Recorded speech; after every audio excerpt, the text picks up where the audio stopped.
So 4 approaches to browser automation. All of these are fully usable by Claude. The top 2 are native, part of the Claude desktop application. Also, some of which is usable through, some of these are usable through Claude Code as well. But again, the settings and what we're going to be doing initially with computer use and Claude and Chrome is going to be navigated by Claude Desktop. And then we're going to use Playwright. Playwright is a headless browser, which means that it doesn't have a visual display for humans. And Claude will access that via MCP. And then we will also look at install and use Browser OS, which is a new browser created by a YC-backed company, Y Combinator.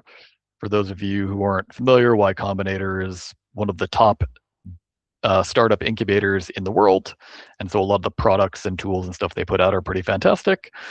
This one in particular is just an agent native browser that has many, many tools and apps exposed all through a single API, or through a single MCP, which makes it very easy to set up and use and kind of get like that full potential from right out of the box. So we're going to be going through each of these and installing them, configuring them, and then we're going to go over the demos at a high level. And then we're going to drop over into the setup page, which is a separate document. Hopefully you guys have accessed all of the guides and the slides from the links that I posted in chat. That will set you up for success here. But we're going to go over what we're going to be doing at a high level. Then we're going to go over into the setup document. We're going to do the actual setup for these. And then we are going to test drive the stuff that we are installing. So this first part, obviously the image that I embedded in the background is the actual configuration page or the settings page for Claude Desktop. For those of you who don't know how to access it, you just click your name in the bottom left of Claude Desktop, and then you click Settings, and then you get to this screen, and you have to go down to Desktop App, as you guys can see in the lower left of this image, into General, and then that screen should show you Allow All Browser Actions, which by default will be off, and Enable Computer Use, which again, by default will be off. And so for what we're going to do today, you will need to enable both of those. Now, if you're on a Windows device, computer use likely won't work. Same thing if you were on Linux, but browser use definitely will.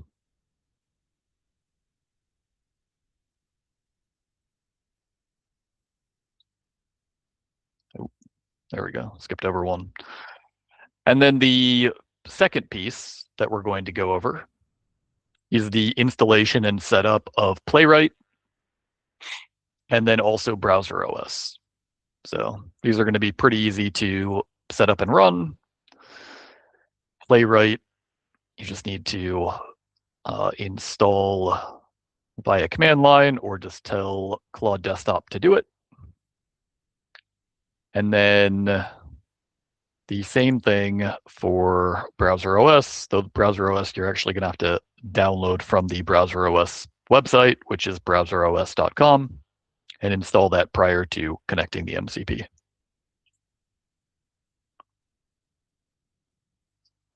All right, again, we're going to go over the demos that we're going to do at a high level, and then we will hop over into the setup guide. We will take the time to actually set some of these up. I can show you how it works, and then we can look at what the demos actually do when we test them. So the first demo is utilizing computer use, visual desktop control. So computer use and how it differentiates from browser use is computer use.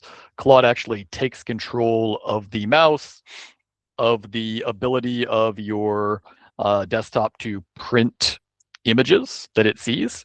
And so Claude is navigating on a per pixel basis the image that it keeps taking. So it moves the mouse a little bit to where it should be, and then it takes an image to make sure that it's there. So it's a very inefficient process because it's taking these images and then reading them, and then moving the mouse and then typing in commands, and then verifying that it's doing the correct thing. And so all of that eats up a great deal of tokens. And so I actually did some pretty extensive testing on this because I've been using this for a while. And on average, computer use for a task like booking this exact call that we're on Meetup took about 75,000 tokens, and it took Claude between 30 and 45 minutes to do it successfully. So that was, I gave Claude the information. All Claude had to do was copy and paste it into Meetup to set the date and time correctly, to click publish, all of that kind of stuff. Took it 30 to 45 minutes. For reference, it takes me about a minute and a half to post this stuff when I do it. So computer use, very inefficient. If you're on a regular pro account, like a $20 account, might not be the best use of your tokens. You might max yourself out pretty quickly. But it can access different programs that are on your desktop and transfer information between them. And so it can act as a go-between. Again, it's just a very inefficient one. Obviously, things that are more efficient would be the utilization of MCPs and things like that. So the demo that we're going to do is not an incredibly inefficient one. It is just going to be automated, and we will post some of that research. All right, someone raised their hand. If you have a question, just go ahead and type it in chat. That should be enabled. Are you guys able to type in chat? Give me a thumbs. Okay. Is that a question? So MCPs don't help. Yes, MCPs and APIs are more efficient because they access the services and the tools at a native code level, which is more efficient than the process that I was describing before, which is taking an image and manually moving a mouse cursor and then clicking on things and then manually typing. So all of those individual, tool calls and access and screenshots and all of that are, tokens at every single step. Whereas an API call, they can usually inject the entirety of whatever command or sequence that they're trying to give. And so they can one-shot whatever tool use that they're trying to do, right? So for the web use, we're going to be doing research as a simple demo, and you can check the token usage of browser use versus the computer use and see how drastically different it is. It's a pretty stark difference there. Hopefully that answered what you were asking though. All right, so yeah, we're going to be doing automated research. This is obviously some use cases where computer use can be good. Again, a lot of it is native desktop apps that don't have their own MCP. The vast majority of high quality desktop apps that exist now have native MCPs, like all of the major providers of tools and services for the most part have their own MCP. So whatever industry you're in, like QuickBooks and all of the CRMs that are out there and art tools like Canva and all of these things, they have native MCPs. So the vast majority are going to be able to do that. They're going to be able to use the MCP to talk natively to the tool and get higher quality output more efficiently than having to do it by computer use. But there are still some computer use applications that do not have an MCP. All right, the next one is Claude in Chrome. So the DOM acronym there is, if I remember it correctly, it's Document Object Model, which is the code-based structure for how HTML works. And so what that means is that when you set up Claude in Chrome, which is going to be done through a browser extension, it is going to check the HTML code of the website and navigate directly to the elements, again, through code that it's trying to interact with. And so this is a vastly more efficient process for Claude to be interacting with, websites, web apps, tools, things of that nature. So you're going to see just how efficient and how much faster this process goes. You can do data extraction and form filling, and when to use Chrome tools versus computer use. So you can see Claude in Chrome is going to be much faster. It's going to be more precise, but the scope is browser only. Again, Claude in Chrome will not access any tools that you have natively on your desktop. So if you use, like Adobe Premiere Pro or some other, local file editing tool or art tool, video editing tool, unless it has an MCP that you can use, right, then you'll have to use computer use, and it will be incredibly inefficient for what it does. Though many tools like that have MCPs now. Even many of like the 3D art tools like Blender, if you guys have heard of that, is almost fully exposed via an MCP that people can use.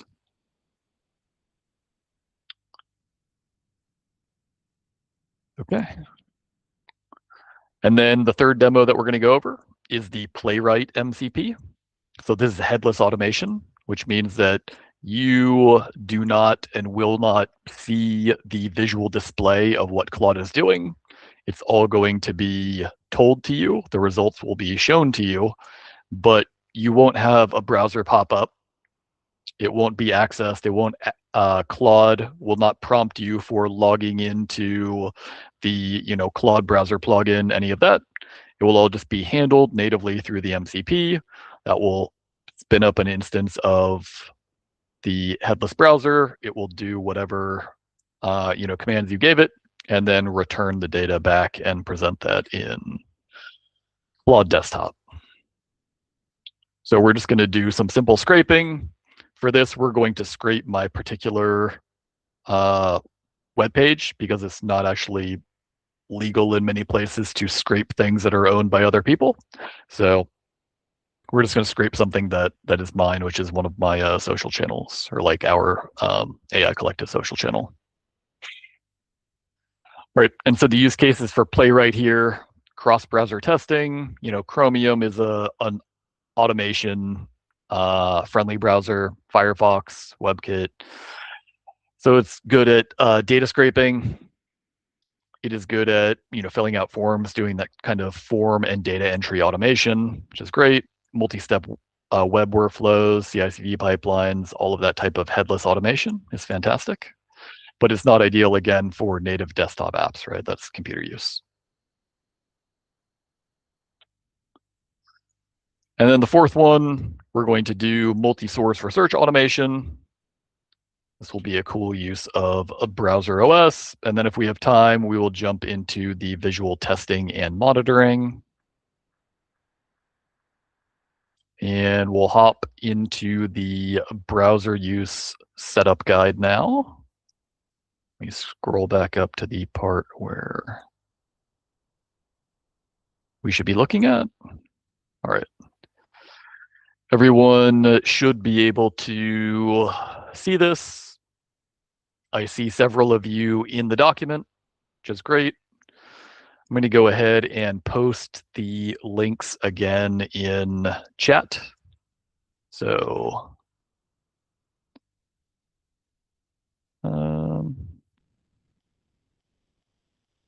the link for this document is going to be the setup link. So feel free to click that link and open up the setup guide. All right. So then we will just scroll down to, we've already talked about these at a high level. We will just go down to computer use. So hopefully your Claude desktop is updated If you haven't downloaded Claude Desktop for whatever reason, let me get you guys the link. Oh, looks like OpenAI is advertising Codex now whenever you type in Claude. So the link is claude.com/download. I'm going to post that in chat as well. If anyone doesn't have Claude Desktop, but download that, then you'll have to authenticate your Claude account, which will require you signing in via OAuth. And select your account normally. That will let you log in. And then the embedded image that I went over before is how we can activate browser use and computer use. Again, you click your name in the bottom left, and then you click settings, as it talks about here. It says settings computers, but the actual is settings and then desktop app general. So it is the second section, which is desktop app, and then under general settings. And then within those general settings, there is the allow all browser actions. And you can define connected browsers. And then underneath that is computer use. So you can enable computer use. Again, if you're on Windows, it might not work entirely correctly, or it might default to using browser use instead of computer use. That is normal, again, if you're on Windows, because they haven't figured out how to get it past some of the Windows OS kernel security that Microsoft has implemented. So when they do, it'll be usable by Windows as well. All right, so once all of that is ready, we are just going to go ahead and copy this over into Claude. And I'm going to switch screens over into Claude here in a minute. And let me share Claude. All right, you guys should be able to see Claude now. So I pasted in this exact prompt with computer use enabled. It checked a bunch of tools. And it resulted in a three-way tie where all of the retailers actually listed everything at $278, right?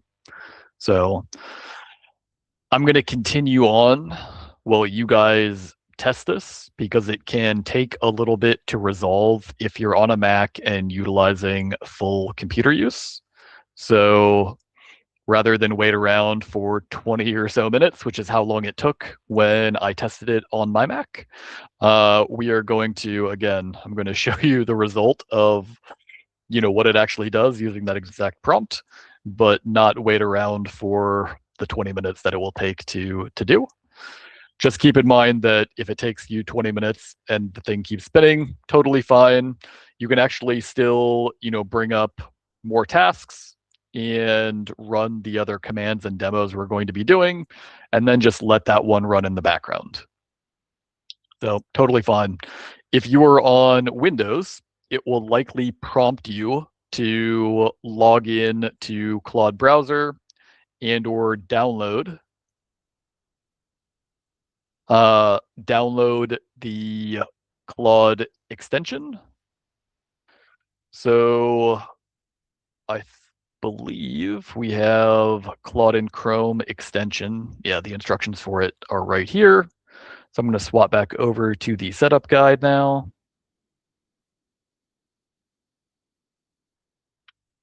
All right.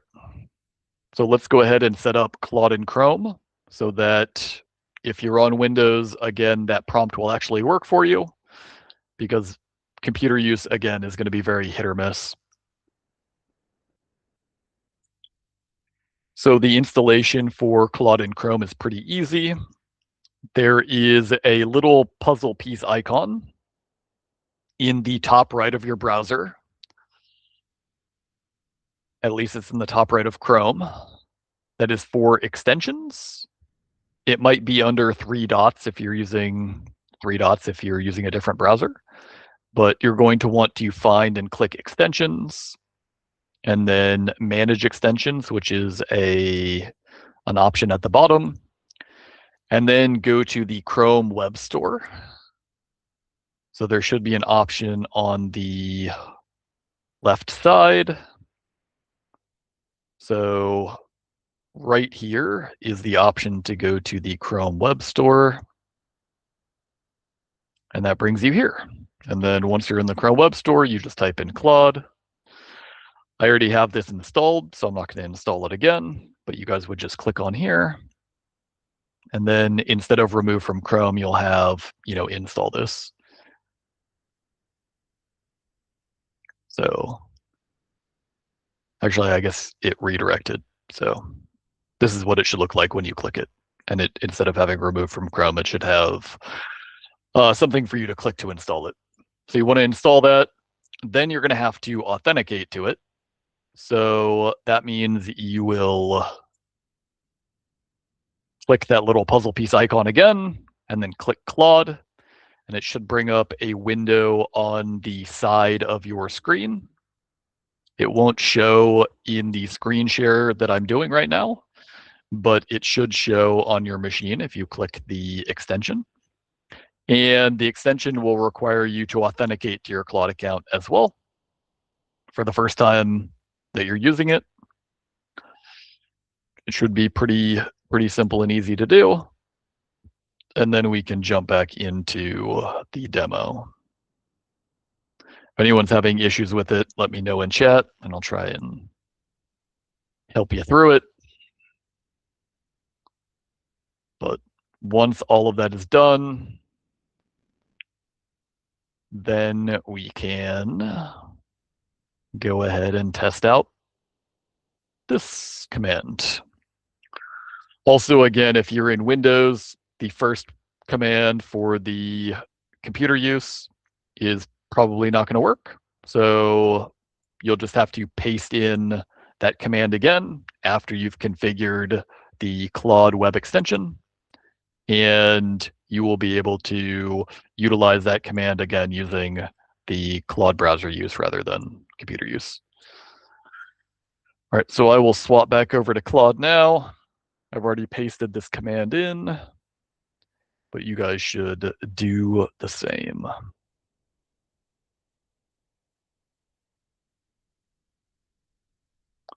All right, so we're in Claude. Here's where I pasted it in, again, using the same thing. Again, you should change the area in here if you want this to give you a potentially more useful result.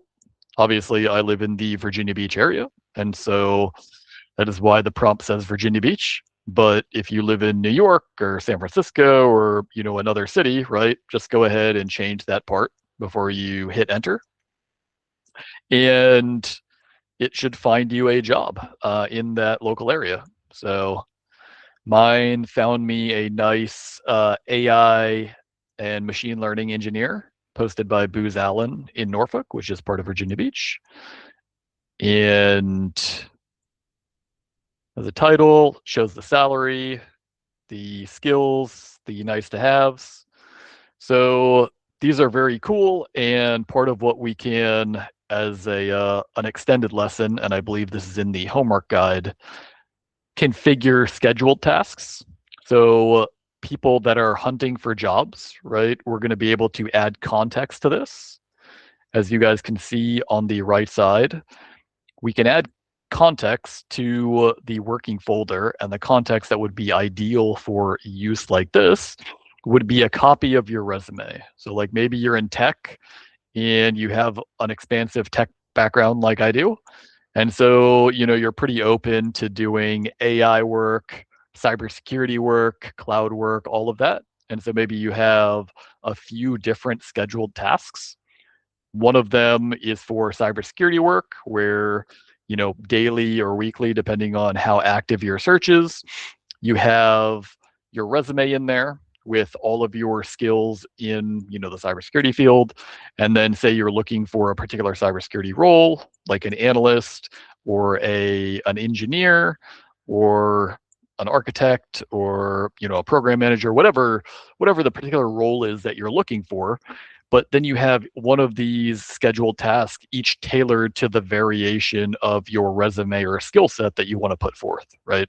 So if you're kind of flexible in what you're looking to do, having each of these individual tailored searches that the AI can then compare directly to your resume will give you higher and higher quality results, because then the AI, as part of their search, can qualify all of the jobs that they find against preset criterion that you're looking for.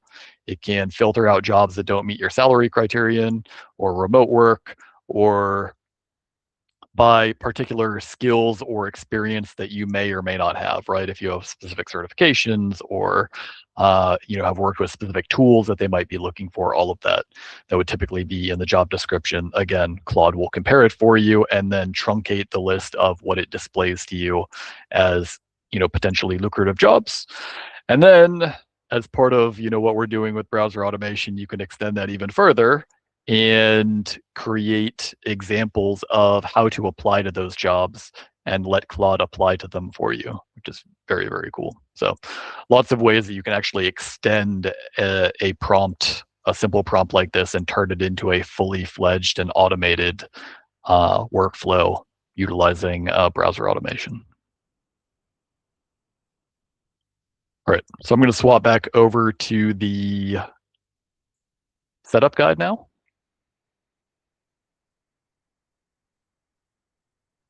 I'm going to check real quick and see if any of you guys have questions in the chat before I start talking about Playwright. Nope, doesn't look like there's any questions yet. So let's talk about Playwright. So Playwright is, again, a headless browser. Now, if you know how to add MCPs manually, you can copy and paste this MCP and then reboot your Claude desktop or Claude Code, because you can use Claude Code for this as well. And then the MCP should show up using a /MCP command. You can drop that command in Claude Code via a terminal. Again, if you're using Claude Code rather than Claude Desktop, that command should install the Playwright MCP. Or if you just want to do it very easily because you don't want to mess with any of the Claude files, you can just copy and paste, find and install the Playwright MCP server, and Claude will just go ahead and do a web search for you, find the MCP server, and then install it on your behalf. It might require a few approvals on your part. I have already installed it on my machine. So again, I'm going to show you guys the result of running the next command. But once you install this, you will need to reboot Claude. If you are using Claude Desktop, that requires you going down into the bottom right and finding the Claude icon in the little caret menu and right-clicking and quitting to make sure that all of the Claude processes are shut down. And then when Claude reboots, it will check for MCP servers and then load those tools. So then it should show up in that /MCP command that we're showing right here. But once that is done, then again, this is going to be doing a little bit of scraping, which is why we're going to be using my particular channel and not someone else's. And it's just going to scrape the names of the videos. So we will copy and paste this over into a new Claude prompt, a new Claude session. It can be in the same one that you use to install the Playwright MCP. But when you're doing these, obviously you want to invoke Playwright. If you just say, visit this website, by default, Claude is going to use Claude browser use.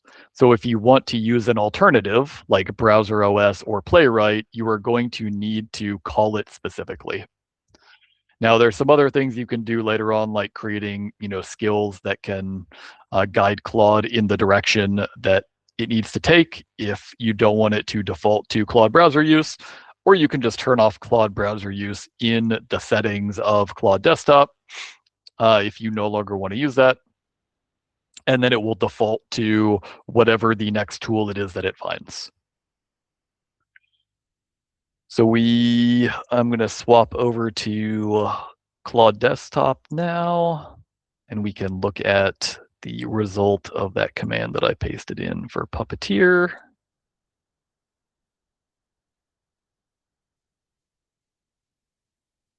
All right, Claude, there we go.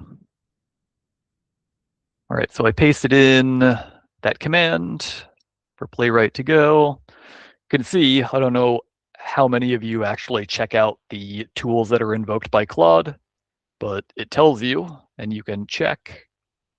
It says using the Playwright integration, use Playwright integration, and then it evaluated the browser, confirmed the HTTP 200, which is what we asked it to do.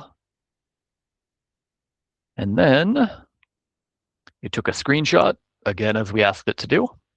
It outputted that to, looks like my OneDrive folder. And then it created a summary of the 9 videos that I've uploaded about Claude for the AI Collective so far, which is exactly what we asked it to do, right? So hopefully you guys have a similar result. Both of these browser use demos should be faster than using any of the computer use, again, because of the mechanism that the computer use application uses. But these should be pretty quick. So I'm going to check the chat, and then we can go back to the setup guide again and do the 4th demo for Browser OS. So let me check chat here. All right. So we've got a question, where do we find the recording? So actually that exact YouTube channel that we just pasted in for the Puppeteer or the Playwright test is for is where we're going to be listing the recording. So I have a Claude automation that kicks off in the morning tomorrow, and we'll edit the video from today and then upload it to YouTube and post in all of our links and like all of that fun stuff. So that will be in that YouTube channel. It will be in our Slack channel. It will be in our Facebook group, and it will also be mailed out to everyone that signed up for this talk on Meetup. So 4 different ways to get the recording from today. All right, let me go back over into the setup guide now.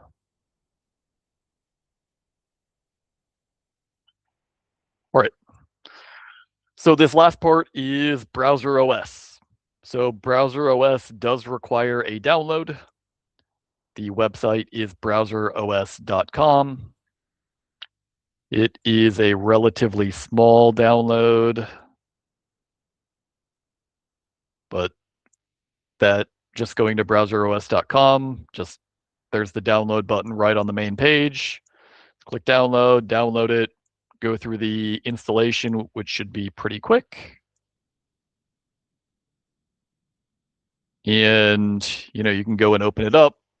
It will ask you, some of the typical new software stuff like, who are you? How are you going to use this? All of that kind of fun stuff. And then allow you to import data over from other browsers. If you want to import passwords and things from like Google Password Manager, all of that stuff, you can totally do that. And then you will need to connect it to Claude.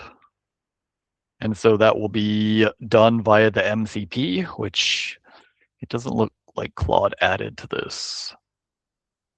I think the easiest way for this demo is probably going to be to just ask your Claude cowork session or code session to install the browser OS MCP. But there are also a guide that I'm going to look at here real quick on the browser OS site to see if there's the MCP. They list the MCP code. Maybe it's in the GitHub. It's probably on the GitHub. I'm just checking the GitHub real quick to see. Download and install, import, connect. Control it from Claude code. Here we go.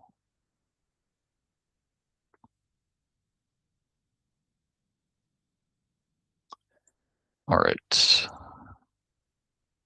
So yeah, the easiest thing would just be to tell your Claude session to install the browser OS MCP, and it should find it, download it, and install it for you. I'm going to add the code itself to the setup guide later, as I still haven't found the exact code that I was looking for. So just go ahead and install it. Mine is already installed, so I'm going to show you guys the result from the browser OS command here, or the prompt that we're going to give browser OS. Again, as you guys can see with this command, we're specifically invoking browser OS rather than Playwright or the Claude browser use. So we're just specifying the tool that it's going to use. And I will swap over to Claude to show you guys what the result is. So, all right, we are back over in Claude now.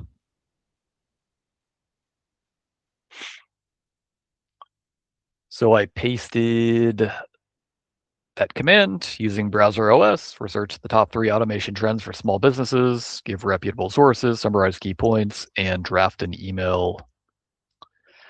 And so thought about it, it checked and found the browser OS integration, which is what we want to see. Then it used the browser OS automation and created the Gmail draft, loaded the tools, finished the research. These are the 3 trends that it landed on. Agentic AI assistance, which is what everyone is learning right now, and you know what myself and many of my colleagues use all day, every day. Then there's back office workflow automation, scheduling, data entry, bookkeeping. Again, the exact type of workflows that would benefit from what we're doing right now. And then customer facing AI moving into revenue. So chatbots and marketing, and I assume probably video avatars and things like that. So top trends, and then it lists some of its sources. So it's exactly what we wanted it to do. Again, it used browser OS for that one. Browser OS is, one of the browsers that I use very frequently. And why I use browser OS specifically is because it bypasses a lot of the restrictions that many businesses and websites and web pages, especially social media platforms, are putting on agentic harnesses like Claude that would typically access them via browser use or computer use. But the way that they do that is very easy to detect by the algorithms that are running to, prevent this. And so if you want to do things like social media automation, then you will have to use a tool like browser OS, or figure out another way to not not get your account banned, because some of the platforms will ban your account, especially if you post a great deal via API, or you use browser use especially. And Claude actually, by default, for some of the social media platforms, Reddit in particular, will not actually use the Claude browser use extension to post anything on that platform anymore, right? So it will tell you, I can't use the browser OS or the browser use extension to post on Reddit. So I foresee that happening more and more as some of these social media companies put pressure on Anthropic, but again, there's always going to be tools that can bypass and help people with some of the use cases that they want to do. But again, there's obviously a risk. If you have an account with 1 million subscribers or something, you definitely don't want to risk getting it banned because they will not reverse these bans. Like if you get banned for fully automating, they will not reverse it. Like it will go through the process. There will be no option for escalation. So you guys have been fairly warned with that. If you want to test it, fantastic, but do not think that this is completely safe by any means. All right, so let's go back into the slides now that those initial demos are done. And let's talk about some of the other closing material. And then if we have a little bit of time left, you guys can ask any questions that you have and or want. And I can go over, some of the homework and things like that. So I believe you guys can see the slides again. So this just goes over the type of tasks that people will, typically do, and which of the tools that we went over today are kind of most ideal for completing that task, right? So automating web apps, Claude and Chrome, totally fine. The others are totally fine as well, except for computer use. Controlling native desktop apps, again, computer use, scraping data at scale, Puppeteer is really good. There's a lot of actual tools that are really good for scraping data and are very low cost as well. Many of them integrate natively into Claude and some of the other harnesses. One of the most popular and one that I use a great deal is called Firecrawl. It's really great for scraping at scale and is relatively affordable. So if you're on the Claude Unlimited plan, right, that's going to be cheaper. But if you are paying via API and or maybe you're on a pro plan and you're maxing out your tokens, right, an alternative would be using Firecrawl to be doing your data scraping. It is pretty cost efficient. All right, one-off browser tasks, again, using Claude and Chrome, visual verification, you use computer use, scheduled automations, Puppeteer and routines. Also, Browser OS does it. I know Browser OS is not actually listed on any of these because I think I added that later on because that's, again, the browser that I use for a lot of the automation that I do. But it is perfect for scheduled automations and form filling. Again, if you guys are going to use any of these for form filling, the way to get this to be very consistent is in your example file, right? You're going to need to create a skill set, like a Claude skill set, which includes a few different files, but it needs consistent instructions on the form that you're filling out, and it needs examples. You can provide visual examples, right, with screenshots and things, or text-based examples, but it needs clear examples on the proper way to fill it out, right? So if we're talking about filling out a name field, the name should be alphanumeric characters, right? That's the right way to do a name. And it should generally be a first name and a last name, possibly a middle name. If you're outside of the US, obviously there might be different naming conventions, but that's, what we use here. And so you provide positive examples like, I would put Andrew Stafford and then, the name of, some other people that I know. And then for things that are inappropriate examples, bad examples, you would put, numbers and special characters and things like that. You would put, like a fraction of a name, like, AND instead of like, that's half my name. Or other similar examples, things that are very obviously not a proper name for a name field. But you need to do that for every single field that needs to be filled out because these LLMs will hallucinate, and the best way to reduce the amount of hallucinations is by giving them very clear examples, right? That will shrink the hallucination rate from 10 to 15% down to 5% or less. So it will close that gap quite a bit. All right, let's close out the last few slides here, and then we can open it up to you guys. So stacking all three, or in this case, all 4, because we went over 4. These all have, very different use cases, as we were just going over, and you can utilize all of them and should have skills for the workflows that you are automating using these different tools. And then you can combine them, like we were talking about with the job search, with some of the other scheduled automations like schedules, routines, any type of recurring automation that you want to do. You can, do live voice commands through dispatch to activate these tools. There's a lot of other ways that you can combine the other lessons that we've learned over the past 8 sessions to combine again with these browser automations. They're very powerful and just continue to extend the tools that Claude has at its fingertips even further. So security and permissions. Obviously, this is an agentic harness. It's not perfect, and there is some security built in, but there's many, many security vulnerabilities, even with Claude. Claude is arguably the most secure out of all of its competitors, the competitors being Codex and Antigravity and like Windsurf, Cursor, VS Code with plugins, all of that kind of stuff. So Claude is arguably the safest, but even then, there's still plenty of cybersecurity vulnerabilities. So be very safe. Permissioning by default, the cybersecurity best principle for this is called least privilege, where you only give the access that is specifically needed to do and complete the task that you're giving it. So important to think about and consider when you are deciding what to do with Claude. That's also why by default you get a bunch of prompts when you're trying to complete these tasks, because Claude will be asking for permission. That is to make sure that Claude is not doing crazy stuff, to do insecure stuff like spilling your credentials, like your API keys and things online.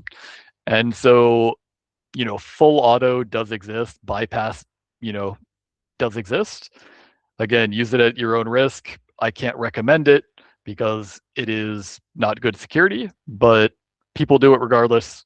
Just keep that in mind, that there are very real vulnerabilities that can completely compromise your system if you are not safe with it. All right, so there's a bunch of resources that we put together. Here are some of the links. There is the homework guide as well. I definitely posted that in the channel. It doesn't actually look like Claude put the homework guide link in here, so I'll have to add it for you guys, but it is in the chat channel. I'm gonna go over to chat here in a minute. But the homework document basically extends the use of all four of the different browser automations that we did today, with additional use cases and additional prompts that you can use to get more functionality out of them. Some of it's, how to do data entry, some of it's doing like Q&A and visual mockups and all of that kind of stuff. So there's a lot of different, very common use cases that the homework guide will go over that you guys can test, kind of at your leisure. And with that, I'm going to hop over to the chat and start answering some of the questions that you guys have. All right, so Dar, lots to digest. Feel you have a great point. Okay. Yep, thanks, Dar. Appreciate that. Emily, can you give an example of how you set environmental variables for sensitive data? So typically, environmental variables are set on the deployment platform. So like the deployment platform, if you are in a business or enterprise environment, that could be one of the cloud providers, the hyperscalers, which would be AWS, Azure, GCP, Oracle Cloud, Alibaba Cloud, and so on. And so in those, there are credential stores, and in the credential stores where you would define the actual environmental variables for, applications and things that you would be running on their infrastructure. If you're using a tool like a front-end deployment tool, maybe like Vercel or Railway, within that within those projects, there are the actual apps, and then within the app, right, you click on the app, you go into the settings, and then there's specifically a place to set environmental variables. And so you can define the name of the variable and then the content. If you're using maybe like GitHub pages or Cloudflare pages, in the specific page that you're setting up, right? If you're doing a web app or a web page hosted through them and you want continuous deployment from code updates, you connect your GitHub and then you go into the specific project or repo that you set up. And there is a setting, again, for environmental variables that you can set them natively there. So those are a bunch of different ways. You can also do it locally. So if you're running the app or project locally, whatever project folder you set up is going to have an env local file. So that's environmental local file, but it'll be .env local. It will be a notepad file. And you can just open up the notepad file and paste in the name of the variable and then an equal sign and then the variable that you want to use for it. So like an API key or whatever. But it works very similarly to how all of those different web deployment tools will do it. So hopefully that answered what you were asking, Emily.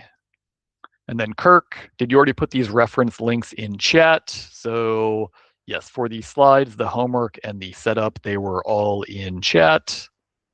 I will paste them again. There you go. And then, as I said before, the AI Collective invite I will put in chat as well for anyone that is interested in joining the AI Collective. We again put on events in basically every major city across the world. I think last year we put on 1,000 events, and this year we're going to hit somewhere close to 2,000 events across the world. So it is a very large and active organization. And I think it's fantastic. I would highly recommend, all of you guys joining.